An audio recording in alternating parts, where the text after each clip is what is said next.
Adoremos a Dios. Bendecimos el nombre de Dios y le damos gracias porque nos permite estar con ustedes una vez más. Les habla Pablo Jiménez a nombre del Movimiento La Red, una comunidad de fe que se reúne a través de las redes sociales. Nos encuentra en www.movimientolared.com y también nos puede encontrar en redes sociales como Instagram, Facebook y YouTube.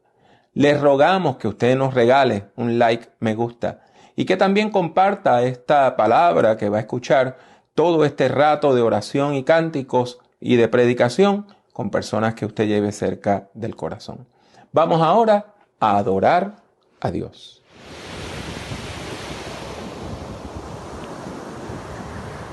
Bendito Dios y Padre Celestial, te alabamos y te bendecimos en esta hora. Y te damos múltiples gracias, Señor, porque tú eres bueno y porque tu misericordia no se acaba, porque tú no te apartas de nosotros, porque tu amor continúa de manera testaruda llegando a nuestras vidas y a nuestros corazones. Te pedimos en esta hora que tú nos bendigas, Señor, no porque lo merezcamos, sino porque lo pedimos en el nombre de Jesús. Amén.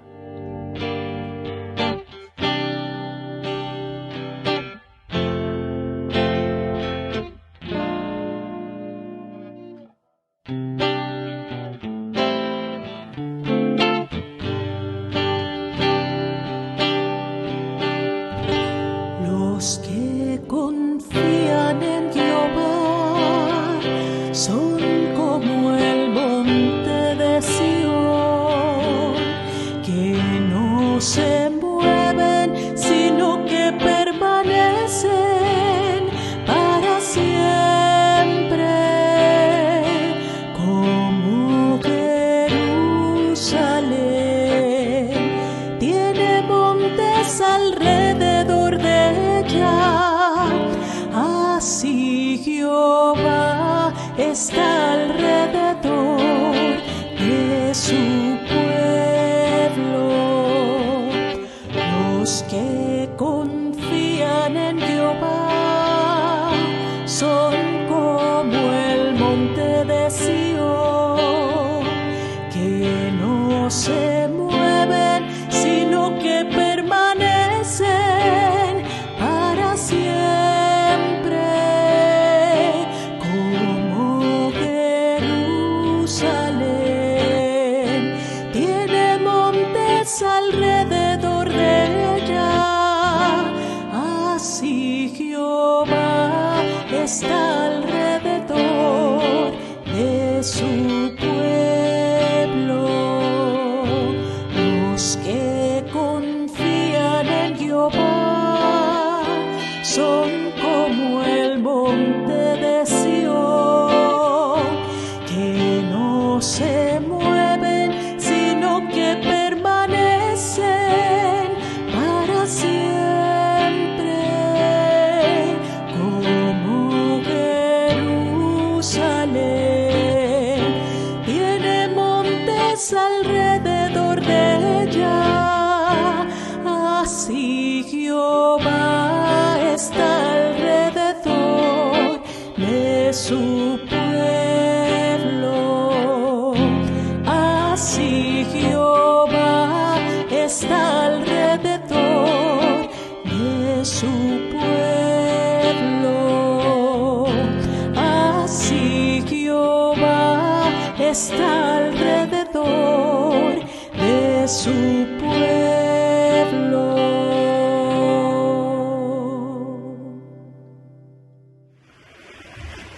Todo es tuyo, y de lo tuyo te damos.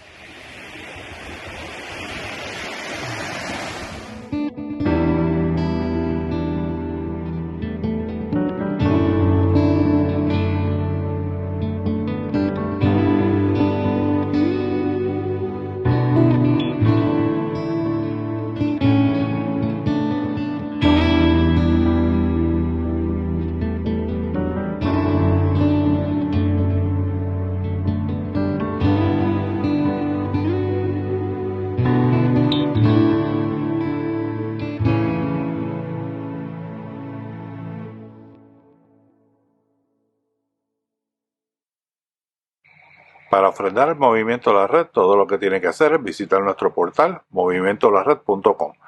Busque el botón de donaciones y allí podrá hacer su ofrenda de una manera segura. Le agradecemos su apoyo. Que Dios les bendiga siempre. Movimiento La Red. Espiritualidad, discipulado, liderazgo. Escuchemos palabras de vida. En todos los países hay lugares donde la gente prefiere ir de vacaciones, prefiere ir de veraneo. Y seguramente en su país o donde usted vive hay lugares así. Por ejemplo, si usted vive en Puerto Rico, pues la gente va a lugares como La Parguera o a la isla de Culebra.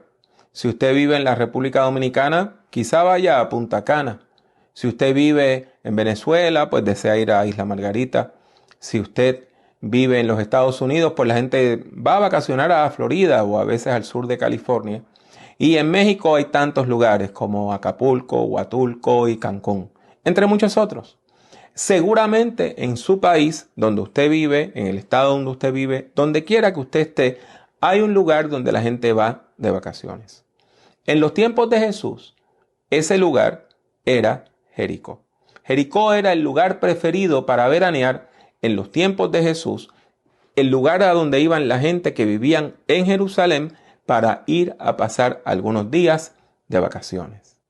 Jericó es una ciudad única que se encuentra en medio del desierto. Es un desierto no de arena, sino de tierra seca. Y en medio del desierto, Jericó florece. Hay varios ojos de agua, estanques naturales y también estanques artificiales. En los tiempos de Jesús, casi todas las personas adineradas de Jerusalén pues tenían casas de veraneo en Jericó. Por ejemplo, Herodes el Grande tenía allí una casa con una alberca o piscina muy grande, tan grande que él decidió mandar a asesinar a uno de sus propios hijos, mientras él veía cómo sus soldados, cómo sus guardaespaldas asesinaban, ahogaban a su hijo.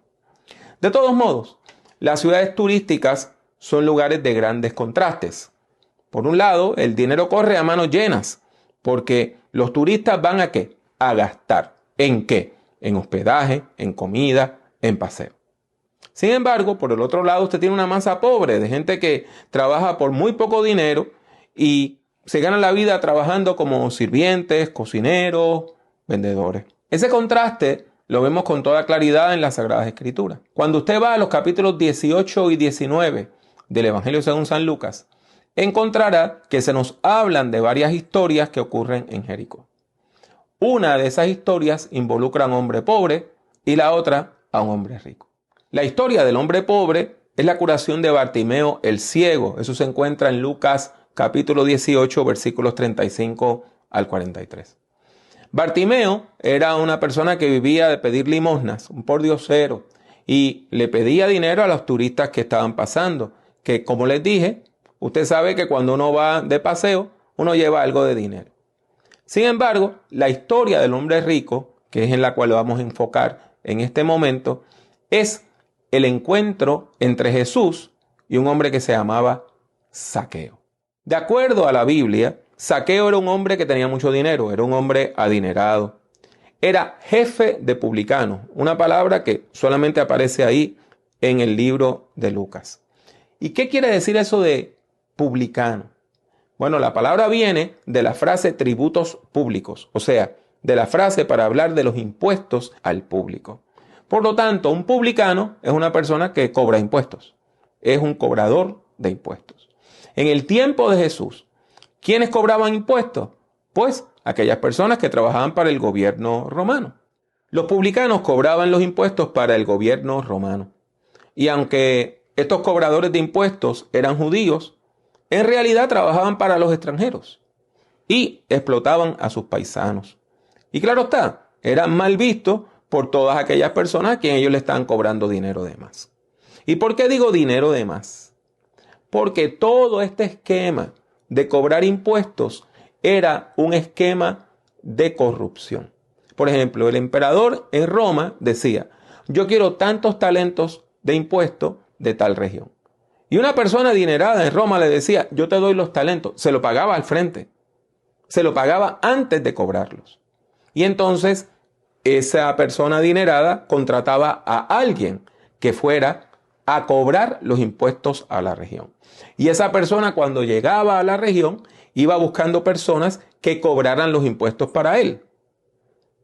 Y nótese que durante todo este proceso yo no le he dicho que nadie tiene salario. Por lo tanto, ¿qué era lo que ocurría? Si una persona le daba tantos talentos de oro al emperador, cuando contrataba a alguien le decía, tú me vas a dar tanto más. O sea, mi ganancia más lo que yo le pagué al emperador.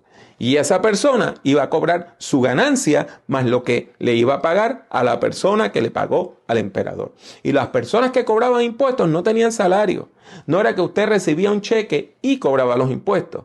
Era que le decían, me tienes que dar tanto y sobre eso cobra lo que tú te vayas a quedar con eso. Este esquema de corrupción era tan horrible que una persona podía pagar hasta 70% de su ingreso.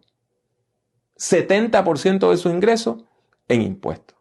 Y claro está, para añadir injuria a todo este sistema de corrupción y vergüenza, pues el pueblo judío tenía que pagar con sus impuestos al ejército de ocupación.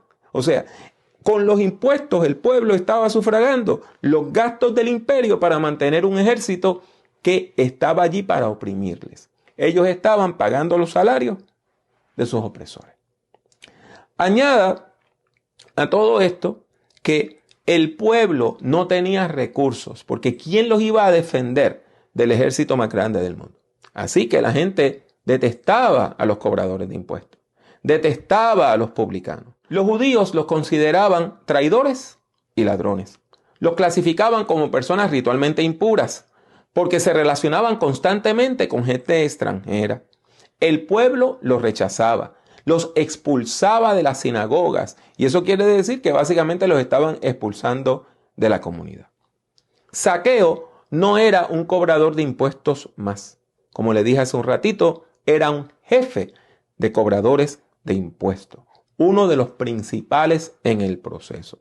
Eso quiere decir que él tenía mucha gente a su cargo, y todas esas personas que estaban cobrando, aparte de cobrar el impuesto que correspondía, más su salario, tenían que cobrar lo que le iban a dar a Zaqueo. Era como un esquema de pirámide. Esto explica por qué este hombre era rico. Había amasado una gran fortuna, pero no que se la había ganado de manera limpia, sino por un esquema de corrupción. Zaqueo, a pesar de ser un hombre pecador, a pesar de ser un ladrón profesional, a pesar de estar explotando a su pueblo todo el tiempo, recibe la noticia de que Jesús está en Jericó, seguido por un montón de gente, algunas personas por mera curiosidad y otras personas con fe. Y ahí algo despierta en Zaqueo. Él comienza a sentir el deseo de ver a Jesús, de ver a Jesús, a pesar de que él estaba en una crisis espiritual. Él quiere ver a Jesús. Ahora, ver a Jesús era difícil por dos razones. La primera es que Zaqueo no era un hombre alto de estatura, era un hombre pequeño de estatura. Y en segundo lugar, como la gente lo menospreciaba, nadie le iba a dar un puesto de honor, nadie le iba a decir, no, don Zaqueo, véngase aquí a la primera fila, porque el pueblo lo veía como un ladrón. Entonces, ¿cómo era que él iba a ver a Jesús? Bueno, Zaqueo tenía tantos y tantos deseos de ver a Jesús que hizo algo que mucha gente lo vio con vergüenza. Se subió a un árbol sicómoro. Son árboles bastante frondosos, tienen muchas ramas, pero no son muy altos. Es relativamente fácil de usted subir a un árbol sicómoro. Y ahí Zaqueo sube para ver a Jesús. Y probablemente él lo que quería era ver a Jesús, pero que nadie lo viera a él subido en ese árbol. Este cobrador de impuestos corrupto esperaba ver a Jesús, pero no esperaba que Jesús lo viera a él. Y eso es precisamente lo que ocurre. Y no solamente el maestro Galileo lo ve, sino que se detiene y comienza a hablarle. Y le dice, Zaqueo, apúrate y baja de allí, porque hoy tengo que pasar la noche en tu casa. Tengo que pasar la noche en tu casa. Ese verbo tengo es una palabra muy particular. Como yo le he dicho en otras ocasiones, el Nuevo Testamento fue escrito en griego, no fue escrito en español.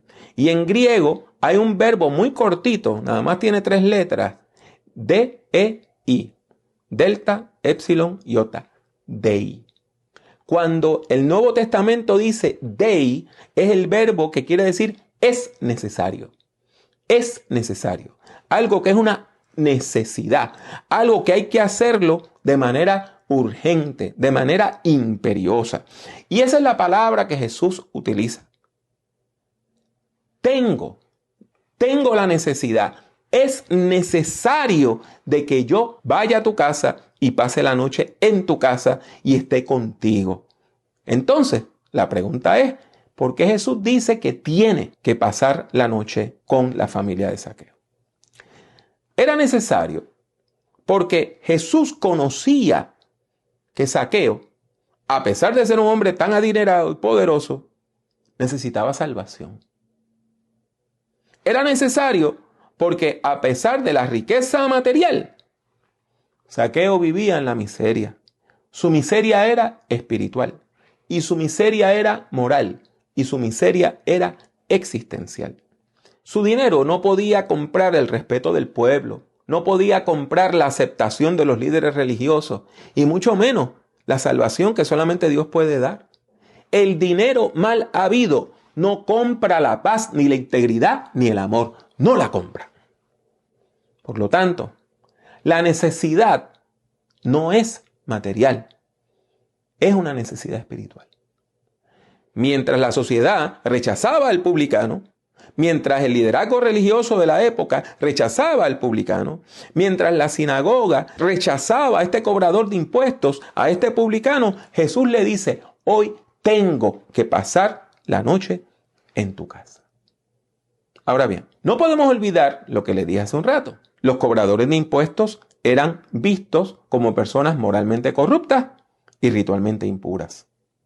Por eso eran expulsados de las sinagogas. Los líderes religiosos no se les acercaban, mucho menos hablarían con ellos en público o compartirían una cena con ellos o se quedarían en su casa. Así que lo que Jesús está dispuesto a hacer para buscar la salvación de Zaqueo, para darle salvación a Zaqueo, tiene un alto costo social. Entonces, ¿por qué Jesús se arriesga? ¿Por qué Jesús se arriesga? Sencillamente porque desea salvar a Zaqueo, desea transformarle, desea que Zaqueo alcance salvación. Y por eso le dice, es necesario, tengo que compartir contigo y tengo que hacerlo hoy, porque el día de salvación es hoy. Hoy es el momento de salvación. Y porque la presencia de Jesucristo es lo único que en verdad transforma el corazón del ser humano. En el caso de Zaqueo, la transformación es completa, es total, es radical. En respuesta al llamado que Jesús le hace, Zaqueo desciende del árbol y recibe al maestro Galileo en su casa. A pesar de ser un hombre pecador, Jesús comparte la mesa con él, algo que, como le dije, era un escándalo. Y ahí, a la mesa, a la vista de todos, Zaqueo testifica del cambio que Dios ha hecho en su vida. ¿Y qué es lo que dice? Señor, voy a dar ahora mismo la mitad de mis bienes a los pobres, y si en algo he defraudado a alguien, le devolveré 4 veces más lo defraudado. Podemos ver la profundidad de la transformación que experimenta Zaqueo. ¿Cómo la vemos? Por la cantidad de dinero que ofrece. Los maestros de la ley en aquel momento decían que si usted le había hecho daño a alguien y quería compensar, podía dar hasta el 20% de su caudal, de su ingreso, de los activos que usted tenía, del dinero y las propiedades. Sin embargo, este hombre dice que va a dar el 50%. Y algo que no se ve a simple vista en el texto es que Zaqueo está admitiendo públicamente que ha cometido delitos contra el pueblo.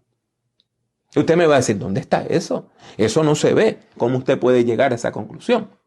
Por la palabra defraudado. La palabra que en español se traduce como defraudado Es una palabra griega, viene de una palabra griega, es la traducción de una palabra griega, sucofanteo. Y sucofanteo quiere decir usar soldados romanos para intimidar, amenazar y extorsionar a la gente. O sea, sucofanteo era usted enviar a una cuadrilla de militares a decirle a una persona, o pagas, o vas preso, o te matamos. Ese es el verbo que está utilizando aquí. A eso es que se refiere cuando dice que se ha defraudado a alguien. Y no solamente dice que le va a devolver lo que le robó. Dice que lo que le ha extorsionado a la gente se lo va a devolver no una, no dos, no tres, sino 4 veces. Zaqueo está reconociendo que él cometió un delito. Él cometió el delito de extorsión y quiere recompensar a las víctimas. Este relato termina presentando a Zaqueo como un hombre que ha sido transformado por el poder de Dios. Transformado por el poder de Dios. Y Jesús valida esa transformación. Cuando dice, hoy ha llegado la salvación a esta casa, pues este hombre también es hijo de Abraham. Además, Jesús valida su misión. Valida su misión. Jesús nos explica para qué Él ha venido al mundo. Cuando dice, porque el Hijo del Hombre vino a buscar y a salvar lo que se había perdido. ¿Cuál es la enseñanza de este pasaje para nosotros hoy? La enseñanza de este pasaje bíblico queda muy clara. Dios transforma las vidas de las personas que le buscan con fe. Se lo voy a volver a repetir. Dios transforma las vidas de las personas que le buscan con fe. Dios transforma las vidas de las personas que le buscan con fe. Esa es una verdad espiritual. Y es una verdad espiritual que se aplica a toda persona, no importa su condición. No importa que usted esté en una condición horrible en términos espirituales, en la miseria espiritual, como estaba Zaqueo, Dios puede transformarle. Por lo tanto, este texto bíblico nos está llamando a hacer varias cosas.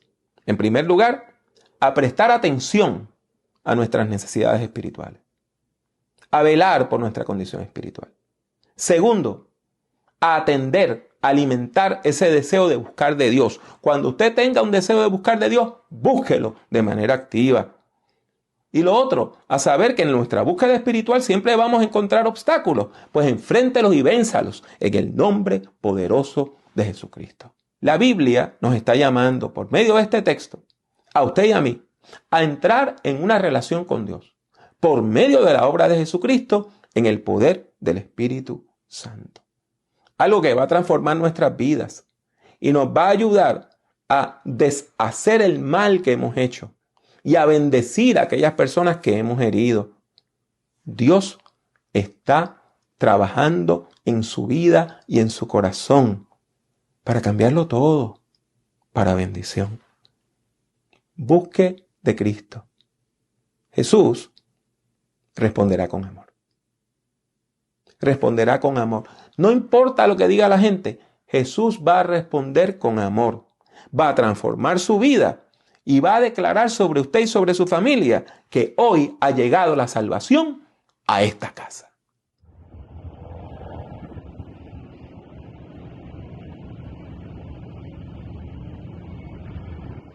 Si usted quiere responder a esa necesidad espiritual, a esa sed espiritual, ore conmigo en esta hora. Vamos a orar en el nombre poderoso de Jesús. Repita esta oración de fe conmigo. Repítala. Y diga, Dios bueno, he escuchado tu palabra y respondo con fe. Reconozco mi maldad, confieso mis pecados, me arrepiento de ellos. Reconozco que Jesucristo es mi único Salvador. Lo confieso como Señor de mi vida. Te pido que tú perdones mis pecados. Te pido que me des el don de la salvación y que me llenes de tu Espíritu Santo. En el nombre de Jesús. Amén.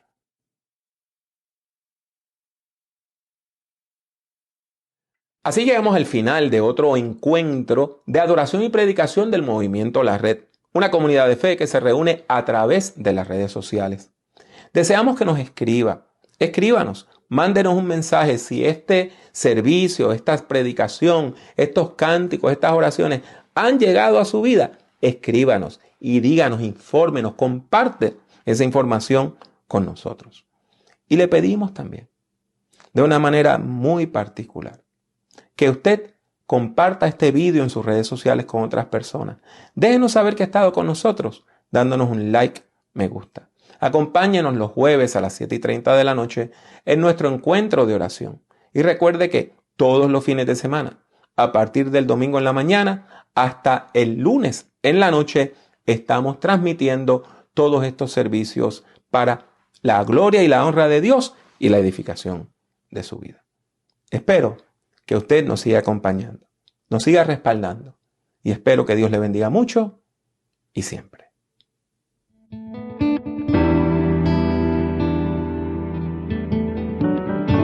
Únase al Movimiento La Red visitando nuestra página web www.movimientolared.com.